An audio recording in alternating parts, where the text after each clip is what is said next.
Thank you very much. So first of all, it's a great pleasure to be here, and thanks the organizers for inviting me to this very special conference. So what I'll talk about is a joint work with Lior Gishboliner from Toronto, who used to be my PhD student, and with Yuval Vigderson, who is now in ETH Zurich, who was my postdoc a couple of years ago. Okay, so let me start with a brief talk overview. So if you've never heard of the regularity lemma, so what the regularity lemma says is that what it tries to do is to partition a graph or a hypergraph into a small number of parts where each part behaves like a random object. Okay, and of course, each of these undefined notions will require a definition, which we will of course do. So the first question that one may ask is, how small can this small be? And the second question is that, can we make this small smaller if we assume that our input, the graph or the hypergraph, is simple, of course in some well-defined way, which we will explicitly say, and perhaps the main motivation of this work is what happens for this problem when you talk about hypergraphs. And as you probably know, many problems that are easy for graphs become interesting already for 3 uniform hypergraphs, because even knowing what is the correct question is a challenge. Okay, and we will see that this phenomenon manifests itself very nicely in this setting as well. Okay, so let's dive directly into the deep end. What is epsilon regularity? So epsilon regularity is a condition that tries to deterministically say what does it mean for a given object to behave like a random one. Okay, and the definition involves bipartite graphs. As you know, bipartite graphs, we have a set of edges connecting two vertex sets. And we say that this bipartite graph is epsilon regular, meaning that it behaves like a random graph up to epsilon if the following condition holds, is that you take any pair of sets of size epsilon n. Okay, so we take every pair of sets of size epsilon n, and we look at the density between them. This density is the same as the density of the entire bipartite graph up to epsilon. Okay?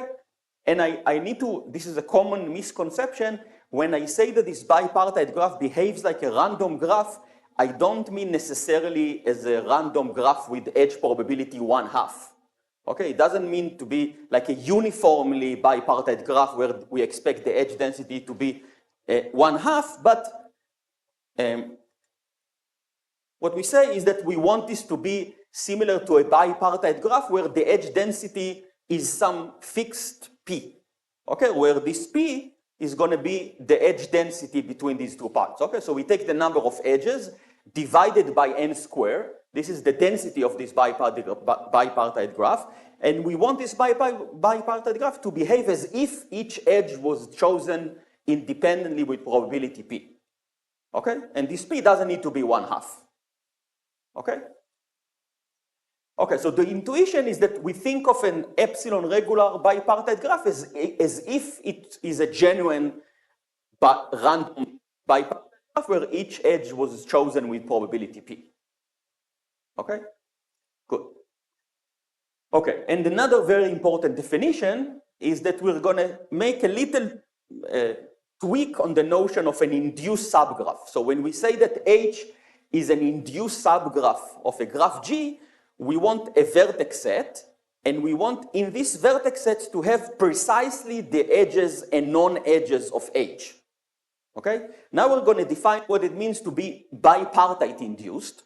So what is bipartite induced? So if H is a bipartite graph on vertex sets U1 and U2, and we have a graph G, then we say that this H is bipartite induced inside G if we can find two vertex sets, u1 prime and u2 prime, so of course u1 prime is going to play the role of u1 and u2 prime is going to play the role of u2, that what happens between u2 prime and u1 prime is exactly like what happens between u1 and u2. Okay, meaning that we don't care what happens in the two independent sets. Okay, so that's why it's bipartite induced, because we only want to enforce the condition on between the two vertex sets.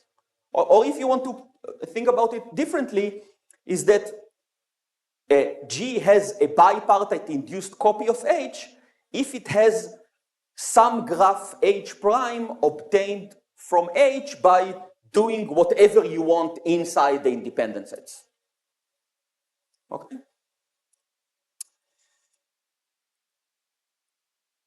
Okay, and here's a simple lemma, which is perhaps the first example where you can see why the notion of epsilon regularity is useful, is that if I take a random graph with probability P, I expect to find a copy of every bipartite graph inside this random graph, right? Okay, actually the answer is no, but we'll see in a second. There is a small caveat. And so why is the notion of epsilon regularity useful? Is because take any bipartite graph of size D.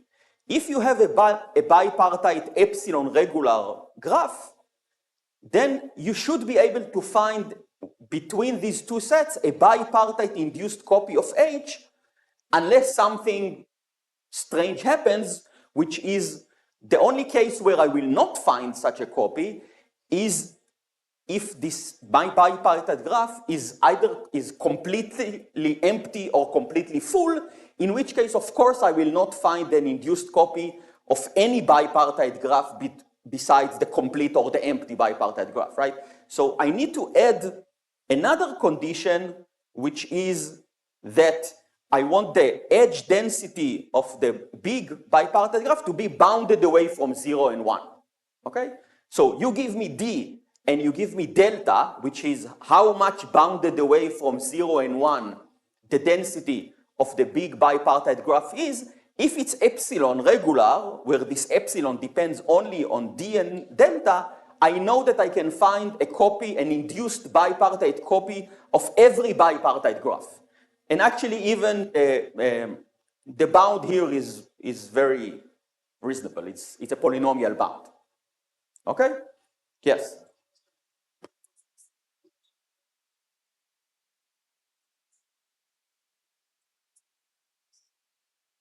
Yeah.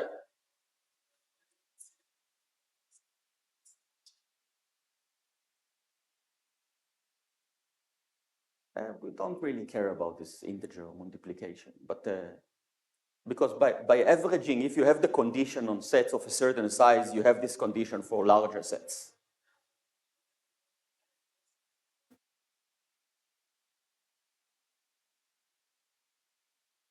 Okay. So the bottom line is that epsilon regularity is a useful notion. It allows you to find a copy of anything you want unless some weird condition happens in which your graph is either completely empty or completely full. Okay, so what is the statement of the regularity lemma? The statement is that, okay, so we start with the definition, is that a partition of a graph is epsilon regular if we partition the vertices into a certain number of sets K of equal size. So whenever we say a partition, it will almost always be a partition into sets of equal size. So sometimes it's called equipartition. Okay? So a partition into sets of equal size is epsilon regular if almost all the pairs of bipartite graphs are epsilon regular.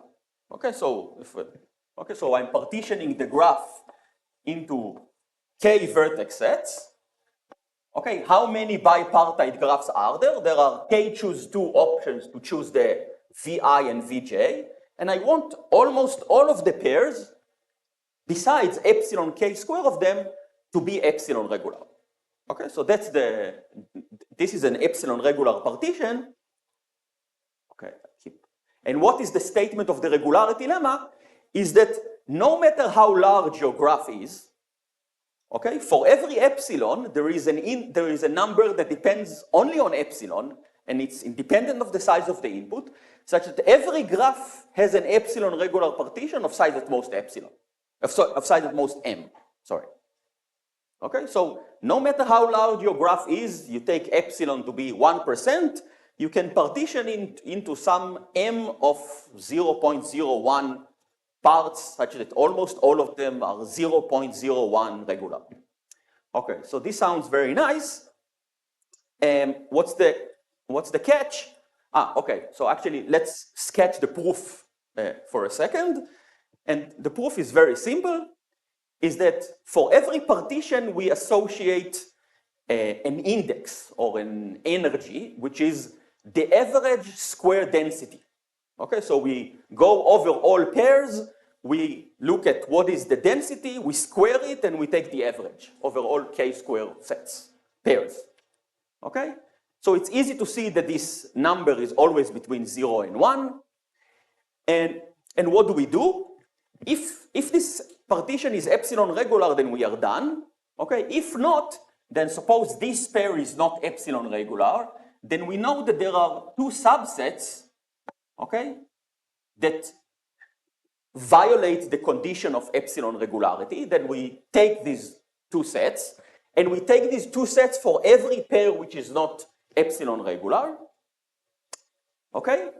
And then what do? We take the common refinement of all of these sets. Okay? And as you can see, I at most exponentiate the number of parts in this new partition. And more importantly, it's an easy calculation to show that I increase this index by something that is independent of everything besides epsilon. And because this number is between 0 and 1, I cannot do it more than 1 over epsilon to the 5 many times. And therefore, I have a bound which depends only on epsilon, but it's 2 to the 2 to the 2 to the 2 to the 2, 1 over epsilon to the 5 many times. Okay? And you might think that there is no way that this ridiculous bound is going to be the truth, but actually it is. So there is a famous theorem of Gowers that shows that this tower type, the behavior is actually unavoidable. Okay? So if you want, this is small from my first slide because it's independent of n, it only depends on epsilon, and then you can ask how small can small be? Well, small can be very large. Okay? And then the natural question is, can we make this small smaller if I assume that the graph is simple? Okay, so you can say, okay, Gowers built some crazy example where the bound is tower, but can we show that in reasonable cases, the bound can be avoided? So for example, you can ask, suppose the graph is bipartite, right? Bipartite graphs are simple in many cases. Is it true that if the graph is bipartite, you can improve this bound? Well, the answer is no. Okay, it's very easy to show that his example can actually produce a bipartite graph. Okay. Now, what is VC dimension? I'm now moving to a completely different definition. So VC is short for Vapnik-Chervonenkis, and we have a set system, or a collection of subsets of a universe of size n, S1 up to Sm, and we say that it has VC dimension less than D. Okay, so what does it mean? Okay, so this is our universe. So this is our universe of size n. Okay, and we have here a collection of sets S1, S2, etc. And we say that the VC dimension is less than D if the following happens. You'll take any set X of size D, okay? And then you can look at what is the projection or the intersection of the sets S1 up to Sm on the set X, okay? So for example, this is Si, and this is the intersection of Si with X. So the condition is that no set of size D is such that the intersection of the M sets with X produces all possible subsets of X. Okay? So no matter which subset of size D you take, it's called shattered. You never see all possible subsets of X where you intersected with the collection. Okay? So there are two very famous lemmas regarding VC dimension, which show why. So VC dimension is perhaps one of the most useful notions of what it means for a set system to be simple. Okay, you can say that a set system like this is simple because you never see all possible intersection when you look at small areas. So the first is the well-known Sauer-Shelach lemma, and it says that if you have a set system with bounded VC dimension, then the number of sets can be only polynomial. It's of order n to the d. Okay? Oh, actually, we will not use this lemma. What we'll use is another famous statement regarding these sets. It's called Hausler lemma, and it says that if you have such a set system of bounded VC dimension, and every pair of these sets have symmetric difference order n, so remember that the universe is of size n, so suppose I have this collection of sets, and each pair of them differ by order n many elements. Then the number of these sets is a constant. Okay? Of course, note that if I don't know that I have bounded VC dimension, I can take exponentially in n many sets and have symmetric difference of order n, right? I just take random sets. Okay? But the remarkable fact is that if they have bounded VC dimension, then there are actually only bounded many of them. Okay? Okay, and this notion of VC dimension is central in learning theory, in combinatorial geometry, in group theory, in graph theory. Okay, and now how do we connect this notion of VC dimension to graph theory? So I define the VC dimension of a graph to be the VC dimension of the neighborhoods of the vertices in the graph. Okay, so for every vertex, I look at its set of neighbors. Okay, so it's a subset of the set of vertices. And I look at all these sets over all vertices. Okay, so I have n vertices, and therefore I have n subsets of these sets of vertices. Okay? And what is the VC dimension of the graph? It's simply the VC dimension of this collection of sets. Okay? Now, let me again connect this notion to what I defined in the first slide, is that I claim that a graph has bounded VC dimension if and only if there is some fixed bipartite graph, small one, so that this bipartite graph is not bipartite induced in G. Okay? So I claim that there is a very simple graph theoretic notion which is equivalent to having bounded VC dimension. Okay? And it's very easy to show this, so let's do it. Let's just show it. So if G has VC dimension smaller than D, then if you think about it for a second, you'll see that this graph does not contain a bipartite induced copy of a specific bipartite graph of size D times 2 to the D. It's just the bipartite graph that has D vertices in one side and 2 to the D vertices on the other side, where we have a vertex for each possible subset of these D vertices. Okay? And on the other hand, it's easy to show that if G has VC dimension larger than D plus log D, then you can find a bipartite induced copy of every bipartite graph of size D. Okay, so bottom line is that a graph has bounded VC dimension if and only if it does not contain a bipartite induced copy of some fixed graph P. Okay? Now you can ask yourself, yes?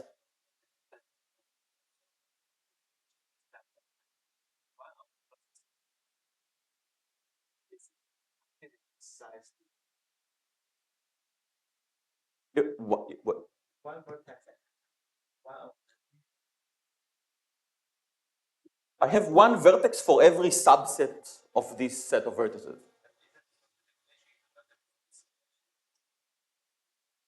I'm not sure I understand. You have one vertex for the empty set, one vertex for everyone, etc.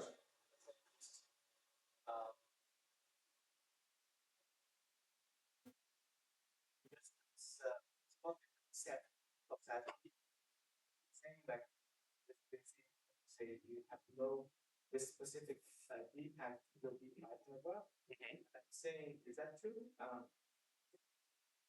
Maybe after Okay. Okay. Okay. Then okay. Of course, you can ask yourself: are there interesting graphs that have bounded VC dimension? So of course, the answer is yes. So for example, every graph that belongs to a semi-algebraic graph property has bounded VC dimension. You probably ask yourself, what does it mean? What are semi-algebraic graph properties? So the best example are intersection graphs of geometric object. For example, being the intersection graph of unit spheres in R3.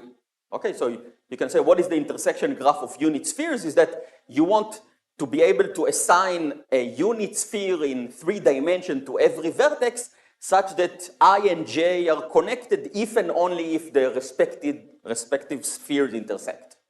Okay? And you can replace R3 with R5 and spheres with boxes, etc. Okay, also graphs without an induced path of length 4 also have bounded VC dimension. Okay, and why is this useful? It's because of this celebrated result by Alon, Fisher, and Newman, and by Lovatz and Segedi, which says that if I have a graph and it has bounded VC dimension, then it has an epsilon regular partition of size polynomial in epsilon. Okay, so finally we have, I promised you what I promised in the first slide, so we see that if your graph is simple, where simple means it has bounded VC dimension, then you can actually make small smaller. Now small is really small. It's polynomial in epsilon. It's not tower in epsilon. Okay? And actually, the partition is not only epsilon regular, it's actually trivially epsilon regular. Why? It's because in this partition, it's not only the case that all but epsilon k square of the pairs are epsilon regular, actually almost all of them, their density is almost 0 or almost 1. And it's very easy to see that if your bipartite graph has density which is very close to 0 or very close to 1, then it's epsilon regular. Okay, where you replace epsilon by root epsilon or something like that. Okay? Okay, so we had this observation before that having bounded VC dimension is equivalent to not containing bipartite induced copies of some fixed graph. Okay, so I'm not just restating this theorem. So we know that if we have bounded VC dimension, then we have a partition such that almost all densities are almost 0, almost 1. Of course, in general graphs, this is not the case, right? If you take a random graph with edge probability 1/2, then it has a trivial regular partition of size 1, but it has edge density 1/2. You can never partition it into a bounded number of sets with 0, 1 density. But moreover, the number of parts is only polynomial in epsilon and not tower in epsilon. Okay, and then I'm reminding you of this lemma that we set in the first slide, which that if we have a regular bipartite graph, I can find in this regular bipartite graph anything I want, unless the density is very close to 0 and very close to 1. So let me just note that at least the first statement in this theorem follows trivially from this lemma. Why is that? Is because I can just take any regular partition of a graph that is guaranteed by the standard regularity lemma, and by this lemma, I know that every regular part must have density very close to 0 or very close to 1, right? Because if the density wasn't very close to 0 or very close to 1, I could find in this bipartite graph anything I want, but this would contradict having bounded VC dimension. Okay, so this is a very important observation. Okay, so I know that I take anything that is regular. If it doesn't contain a bipartite induced copy of something, then its edge density has to be 0 or 1. Okay?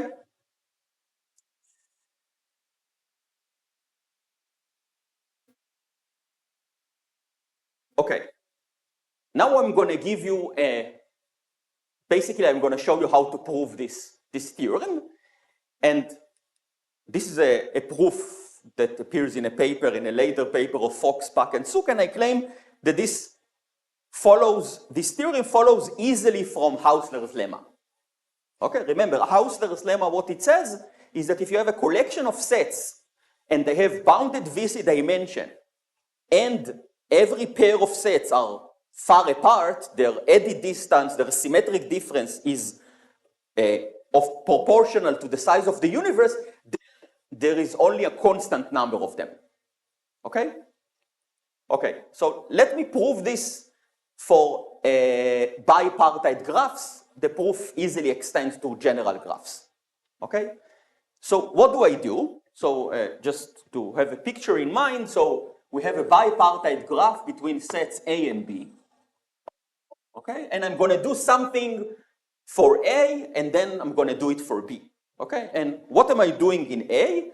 I just keep picking vertices from A, V1, V2, as long as I can find a vertex that has symmetric difference epsilon n. Oh, what happened? From all the previously chosen vertices. Okay, so V1, and then I take V2 that has symmetric difference epsilon n to V1, and then I take V3 that has symmetric difference epsilon n to V1 and V2, etc. Okay? How many such vertices can I choose? Okay, by Hausler's lemma, I know that I can pick at most 1 over epsilon to some constant many vertices. Okay? And I know that once I'm done, every other vertex has symmetric difference less than epsilon n to one of these vertices. And what does it mean? It means that I found a partition of A into poly 1 over epsilon many sets, such that in each, by triangle inequality, in each set, every pair of vertices have similar neighborhood in B. Okay? So I define a partition, and okay, and then what I'm going to do, I'm going to do now the same thing in B. So I'm going to find now a partition of B, and it's easy to show, it's an easy exercise to show that this partition of AB satisfies the condition of the lemma. Okay, so we see that if you have Hausler's lemma, it's a simple and nice proof. What? Yeah, it's not an equipartition, then you do some massaging and you get an equipartition. Okay, good. Okay, so now I'm going to do something strange, is that I'm going to try to reprove this theorem with one hand tied behind my back. Okay? And I'm going to do it for a good reason, is because in the problem that we are really interested in solving, there is no Hausler type lemma. So we can not do this nice argument that I've just done. So it means that I need to find a proof that is more robust, meaning that it uses less information about the problem than I actually did right now. Okay? So this is the question that I have. Can we prove this without using Hausler's lemma? Okay? Okay, and remember that we proved, I previously showed that there is a very simple way to prove the 0-1 condition without doing anything, right? But it gave a tower type bound. But I don't want the tower type bound. I want something that is almost as the polynomial bound that in the theorem. Okay? Okay, so let me show you how I can prove this without Hausler's lemma. And again, let's focus on bipartite graphs. Okay, like I did before. And another observation that I've already mentioned is that once I get a partition which is almost 0, 1, it's regular, right? Because bipartite graph with edge density close to 0 and 1 are trivially regular. Okay, and what is the crucial observation? The crucial observation is that instead of partitioning the vertices of A and the vertices of B into sets, as I did in the proof, it's enough to do something which at first it sounds strange, is that instead of decomposing A and B, I'm going to decompose A times B. Okay? I'm going to decompose the set of pairs between A and B, and I'm going to decompose them into few sets of the form AI times BI. Okay, so if now this is A and B, I'm going to choose like some AI, and I'm going to take this part, and then I'm going to take another block like this. Okay, and what is the condition? The condition is that it's going to be a partition of these pairs, meaning that every pair AB, every edge, so it's not an edge because there are edges and non-edges. Every pair AB is going to belong to exactly one AI times BI. Sorry. And I'm going to have the important condition is that the densities between almost all of these pairs is going to be almost 0 and 1. Okay? And I claim that if I have such an unconventional partition, then I can turn it into a conventional partition very easily. And what's the trivial way to do it? It's just to take the common refinement of everything, right? Is that if I have such a partition which is almost 0 and 1, I just take the common refinement. And the important observation, and this is why this VC dimension is important, is because if you have a partition and it's almost 0 and 1, if you take a common refinement, it remains almost 0 and 1. Okay? And with almost the same almost. Okay? When I say almost 0 and 1, I mean either at most epsilon or at least 1 minus epsilon. When I take the common refinement, this epsilon might turn into square root epsilon, but it's still almost 0 and 1. Okay? This is the main difference between I will let me show you how I can do it. Okay, so this is just the picture. What is a conventional partition? If you think of your bipartite graph as a matrix, then the conventional partition here is like I partition the vertices of A, I partition the vertices of B, and the partition of the graph is what you get by this multiplication. Okay, an unconventional partition looks like this. Okay, so I have this block and this block, etc. Okay, and how do you turn it into a conventional partition? Well, you just take the common refinement. Okay? Okay, so this is the lemma that we want to prove, right? I want to be able to partition every bipartite graph into this unconventional partition where almost all the blocks are almost 0 and 1. And how do I do it? Well, there is such a theorem. It's called the cylinder regularity lemma of Duke, Leffman, and Redel. And what it says that every bipartite graph, I can decompose A times B into this strange partition of blocks, which are actually called cylinders, AI times BI, such that I have only exponentially many blocks instead of the tower in the regularity lemma, and such that almost all of them are epsilon regular. Okay, so I claim that this lemma gives me this lemma immediately. Okay, why? I just apply this lemma, the Duke-Leffman-Redel lemma, and then what do I know about all the blocks that are epsilon regular? Well, by this easy claim that we keep using, we know that because we have bounded VC dimension, all the densities must be very close to 0 or very close to 1. Okay? And how do I turn this partition into a genuine partition? Well, I take this proves the first lemma. And how do we get the lemma that we actually wanted? The new proof of the Alon, Fisher, Newman, Lovas, Segedi lemma, we just take the common refinement. And what is the bound that we get? We don't get a tower bound, also don't get a polynomial bound, we get a double exponential bound.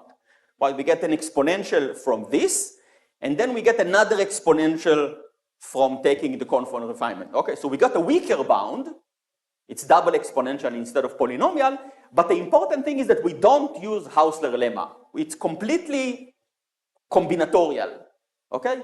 And the important thing, which looking at the clock, I might not even get to the theorem that I actually want, is that the important thing is that these two exponentials that we lost here, in our setting, it's gonna be for free. We don't care about these exponentials, okay? Because they're gonna be swallowed by other stuff, okay? Okay, so just to make justice with the Duke, Lefman, and Redel, let me just say that their cylinder regularity lemma is not only for bipartite graph, it actually, okay, so how do we prove this?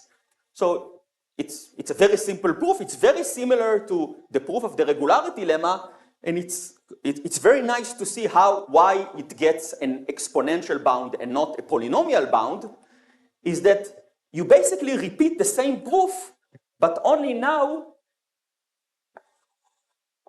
if you have a block which is not epsilon regular, you still take the two sets that violate the condition, but now instead of taking the common refinement, you just break this block into 4 blocks. Okay, this is the reason why you get an exponential bound and not a tower bound. Okay, and then you just repeat this proof. And you see the main thing is that now in each step, the number of sets in the partition, instead of being exponentially larger, is just multiplied by 4. Okay, because we replaced 1 block with 4 blocks. That's it.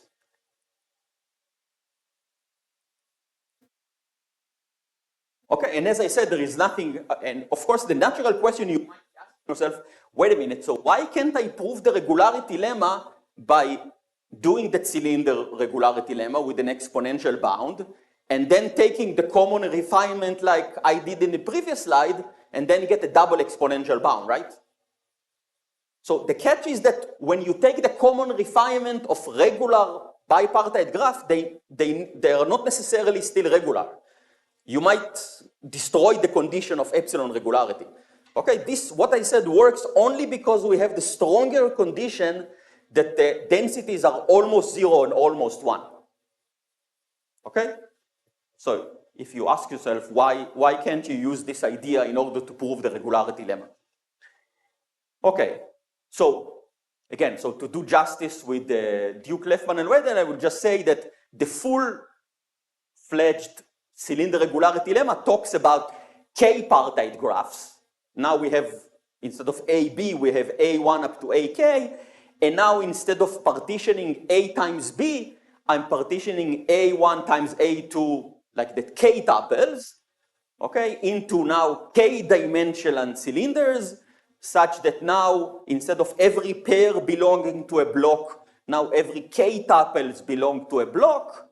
And now, the important thing is that now, if you take any block, all the pairs are epsilon regular inside each of these blocks. Okay, and the proof is identical, and the bound remains the same, and the important thing is it remains the same even if you take K to be 1 over epsilon. So basically you can do it for every graph. You can just partition the graph into 1 over epsilon many sets and then apply this lemma. Okay. How much time do I have? 20 minutes. Oh my God. Okay, what is the removal lemma? Okay, so the triangle removal lemma of Ruja and Semeredi says that if you have a graph and you need to remove from this graph epsilon n square edges to make it triangle free, then it contains delta of epsilon n cube triangles. Okay, if you can convince yourself that the reverse statement is trivial. If your graph has order n cube triangles, then you clearly need to remove order n square edges to destroy all of these triangles, simply because removing an edge destroys at most n triangles, and this is the reverse statement, okay, which is much harder to prove with a much worse bound. Okay, and how do you prove this lemma? You need a counting lemma. The counting lemma is very similar to the trivial claim that we had in the first slide about that if you have a bipartite epsilon regular graph, you can find in it whatever you want. Now I have 3 sets, and I have 3 regular bipartite, 3 epsilon regular bipartite graph, and it's easy to show that, as we expect, if these bipartite graphs behave like random graphs, then I will be able to find many triangles here. What is many is poly epsilon n cube triangles. Okay, and so it's easy to show that the removal lemma follows easily from the regularity lemma plus the counting lemma. I will not do it, and it's interesting to show, and perhaps one of the most beautiful applications of the triangle removal lemma is to show Roth's theorem, which says that if you have a subset of the first n integers without a 3-term arithmetic progression, then the size of the set is little o of n. And of course, it's natural to try to extend this to 4-term arithmetic progression, but now you need the removal lemma for hypergraphs. Okay, so now you need it for 3 uniform hypergraphs, and instead of triangle, we have K34. K34 is that you take 4 vertices and you take all 4 edges on them. Okay?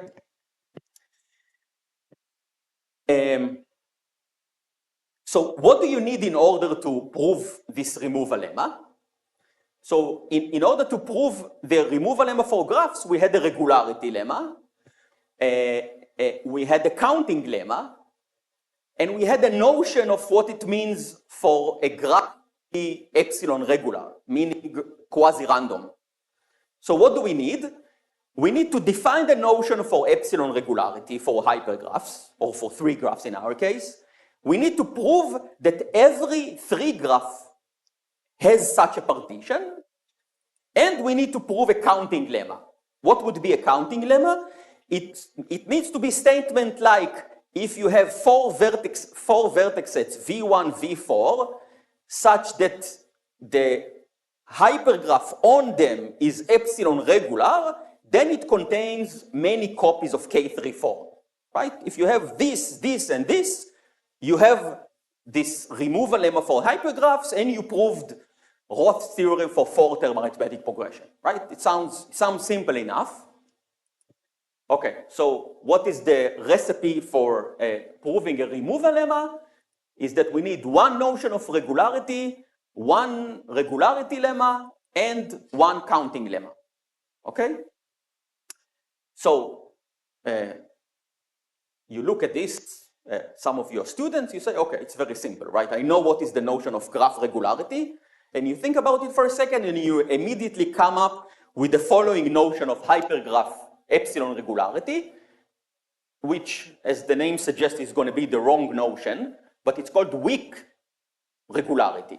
Why is it called? You'll see in a second why it's weak regularity. And what is this notion? It's the trivial generalization, is that you'll say that V1, V2, V3 now are weak epsilon regular if no matter which subsets of V1, V2, V3 you'll take of size epsilon, the density between them is going to be the same as the density between V1, V2, and V3, right? So this is the picture. So we have 3 vertex sets, V1, V2, V3, and if I take 3 large sets in each of them, the density between these 3 sets is the same as the density between the big sets. right? This is the obvious generalization, and then you think, okay, it's a very nice, let's see if I can prove such a regularity lemma. Well, you look at the proof that I mentioned, and you'll see that very easily it extends and shows that every 3 graph has a partition with these conditions.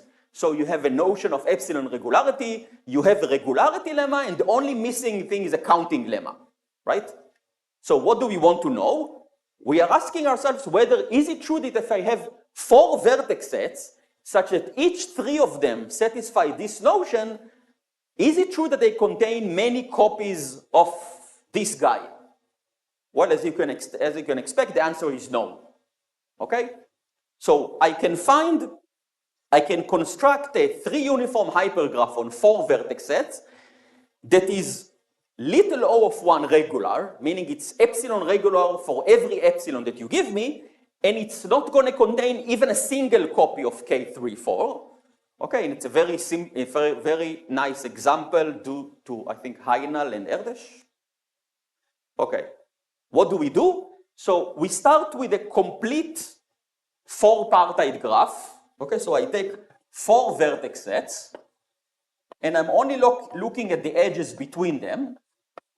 Okay, and what I'm going to do, I'm going to randomly orient this, meaning for every edge, I'm going to choose either this direction or this direction. And I'm going to put an edge of a hypergraph, a 3 edge, if and only if the 3 vertices create a cycle, a directed cycle. Okay? And it's very easy to show using Chernoff that this construction is little o of 1 regular. And on the other hand, it's very easy to show that you have no copy of K34. Okay, you cannot find 4 vertices that have all possible cycles on them. Okay, so this is the wrong notion of epsilon regularity. So what is hypergraph regularity? Okay, so if for epsilon regularity I said we're going to jump into the deep end, now we're going to jump into the Pacific Ocean. But I have no other option but to do it. So remember, for graph regularity, we are partitioned the vertices of the graph. Okay, so for hypergraph, what we need to do, so this is the notion of Frankel and Redel, is that we need to partition the vertices, and we need to do something strange with this, which is for every pair of sets, so this is a partition of a graph, right? We had V1, V2 up to Vk. So now we're going to take every pair of sets, let's say V2 and V3, we're going to imagine that we have the complete bipartite graph between them, and we're going to partition this complete bipartite graph. Okay, so we're partitioning Vi times Vj into L bipartite graphs, okay, which are going to have the same density 1 over L. Okay, now this is not the end of it. We cannot just arbitrarily partition Vi times Vj into L bipartite graphs. What we want is that each of these bipartite graphs is going to be regular in the sense of graph regularity. Okay, and now comes this complication, which is, as I said, probably the first thing that I said is that for the notion of epsilon regularity to be useful, we need epsilon to be smaller than the edge density of the graph. Okay, but now what is the edge density of each of these bipartite graphs? It's 1 over L. L is the number of these bipartite graphs. So there is some function, f, which is, I'm not specifying what it is, and for this notion to be meaningful, we want each of the bipartite graphs to be f of 1 over L regular. Okay? Some function of the density. Okay. So what is an F partition of the vertex set of the hypergraph? Well, it's a partition into K sets, such that all the bipartite graphs, or almost all of them, never mind, are F of 1 over L regular. So I'm still not saying anything about the hypergraph. Now, what is an epsilon F regular partition of a hypergraph?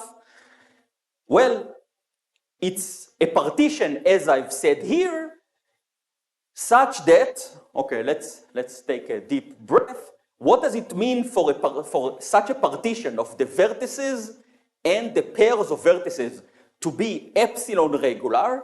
It means that if you take three of these bipartite graphs, okay, in this partition, and you'll check. So it's like these bipartite graphs now play the role of the vertex sets in a partition of a graph, in graph regularity. And now, if you take any subset, three subsets of this bipartite graph, and you'll compute the number of triangles in this bipartite graph that are edges in the hypergraph, in these subsets and in the bipartite graph, they will be up to epsilon similar, okay?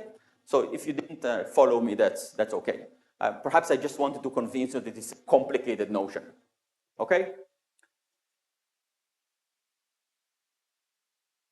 Okay, and what is the hypergraph regularity lemma of Redel, Skoka, Nagel, Schacht, and Gowers, and later also by Terry Tao and others, is that for every epsilon, just like in the graph regularity lemma, and for every function f, every 3 graph has an epsilon f regular partition. Okay, and again, the number of vertex and edge parts is a constant. Now this constant depends on epsilon and on the function f. Okay, so I have 8 more minutes. Okay, let's see what I want to skip on.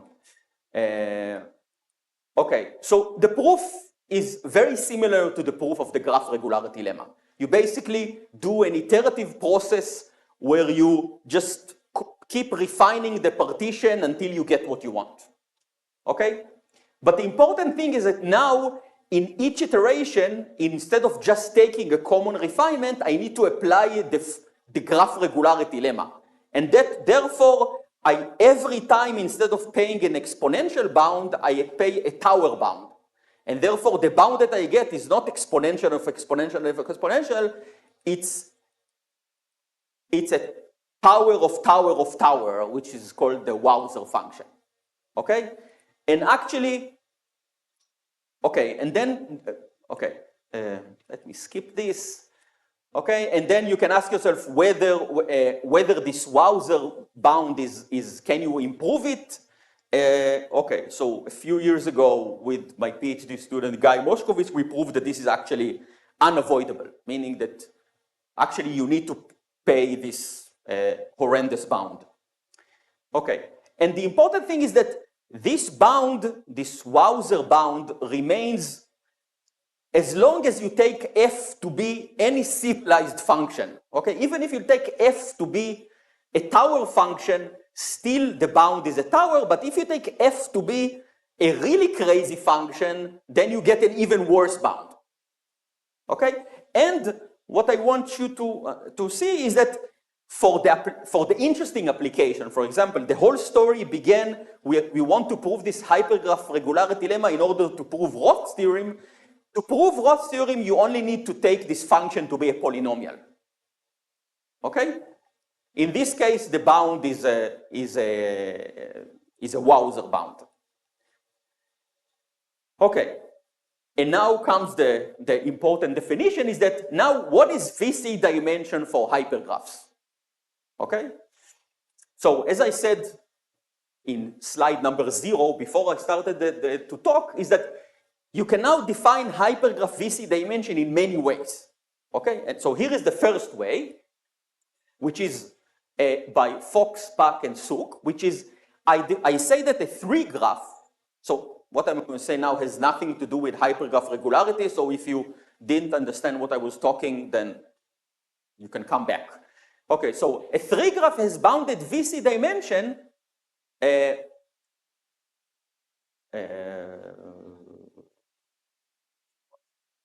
Sorry. What, did I skip it? No. Okay, sorry. Okay, so the VC, it has, a 3 graph has bounded VC dimension if the VC dimension of the neighborhood of pairs has bounded VC dimension. Okay, so I take every pair of vertices, I look at the vertices that create an edge with this pair, I look at the set system, if it has bounded VC dimension, this is the VC dimension of the 3 graph. And what they proved is that if a 3 graph has bounded VC dimension, it has a partition into polynomially many sets, like in the lemma that we saw about graphs. Okay? And it's clear, it's easy to see that this satisfies the notion of weak regularity and strong regularity, whatever you want. Okay? And the proof uses Hausler's lemma. The proof is very similar to the proof of the graphs that we saw before. But if you remember, and this is the important thing I want to make, is that I've shown you that for graphs, there is a very simple equivalence between having bounded VC dimension and not containing small substructures in the graph, these induced bipartite copies, right? So perhaps the natural generalization of having the natural graph theoretic extension of VC dimension, what would it be for hypergraphs? If for graphs, what we said is that there is a fixed bipartite graph that doesn't appear in our graph, what would be the analogy in hypergraphs? It would be to have a fixed three-partite hypergraph, right? Such that you don't have a tripartite induced copy of this guy, meaning you don't have 3 vertex sets such that you have exactly these edges between the 3 vertex sets, right? So, okay, so this is just restating this condition, and it's easy to see that this bounded VC dimension, this definition, is not equivalent to what am I saying here, meaning this is not the analogy with the graph theoretic definition of VC dimension. Okay?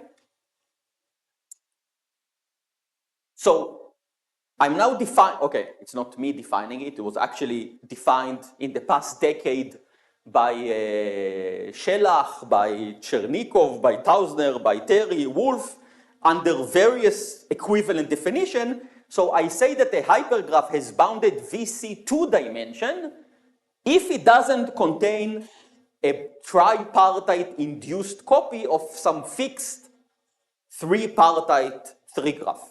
Okay, so this is just the trivial generalization of the graph notion of VC dimension. Okay? Okay, I have 2 minutes, right? So I will just run through. So the question is, if I know that a hypergraph has bounded VC2 dimension, can I improve the bound for hypergraph regularity? So we know that the worst case is this Wowzer function, and the question is, can I do better? Okay? So what Terry showed, okay, so first of all, what I claim, it's easy to show, there is a simple example showing you don't have a Hausler lemma for this notion. So you cannot do anything in this setting using Hausler's lemma. You need to do something else. That's why I gave this new proof in the beginning. Okay? Now, what Terry showed is that you do get the Wowzer bound, but if you use a function f, which is extremely, extremely fast growing, so fast that actually the bound in the original lemma even become worse than Wowzer. But what I said is that in the interesting applications, we only need the function polynomial. So you can ask then, what is the bound that you get if you use a civilized function f?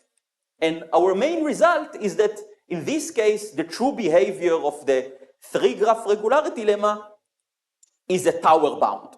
So it's not polynomial like in the very, very strong notion of VC dimension of Fox, Pak, and Suk, but it's not the next function in the Ackermann hierarchy like in the general notion of hypergraph regularity lemma.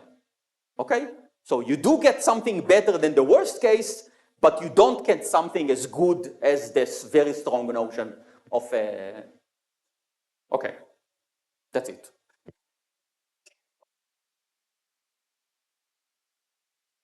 All right. Thanks for the talk.